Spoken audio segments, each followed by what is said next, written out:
All right, so variations in how you feel are completely normal. Everybody has those variations. One day you feel great, one day you feel a little bit better or worse or not so good the next day. Those variations are normal. The problem occurs when we feel bad long enough or bad enough long enough that it begins to interfere with our ability to manage our own lives. So they talk about these activities of daily living, going to work, making up your bed in the morning, doing the laundry, taking a shower, stuff like this, activities of daily living. And if we feel bad, but we can continue functioning, it is thought that, okay, you're going through something and you're going to pull through. But what happens is, when those compensation mechanisms, when those tools themselves break down, then it shows up in activities of daily living. The person suddenly misses appointments at work. Suddenly they're not keeping the house clean. Suddenly, in other words, those activities of daily living begin to show deficits because the person's attention or the capacity is decreased and they can no longer function in that regard. And I'm talking to two kinds of people here: those who know somebody who are in that situation and those who are in that situation.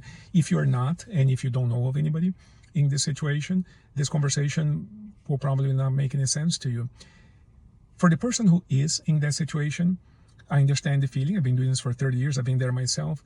And the feeling is one of complete desperation because you do not believe, tell me if I'm right, you do not believe that anyone can help you. You know you need help. You know you cannot pull through by yourself because, once again, I repeat this, the very tools that we all have to pull ourselves up, the very mental health tools, the very resources, the internal resources that we have to get ourselves well again, those resources have broken down.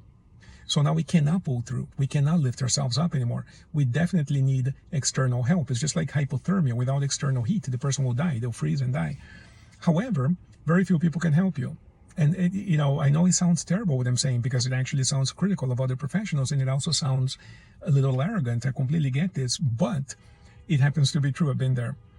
So very few professionals can help you because a lot of professionals, they work within a very, very tight and rigid framework of whatever the book says. And since the book doesn't describe what you're going through, they don't know what to do with you.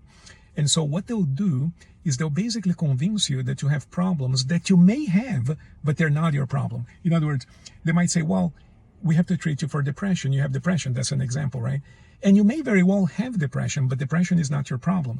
Depression is one incidental finding within a cluster of problems that is really a profound breakdown of your being. So yeah, there's some depression there, but that's not it.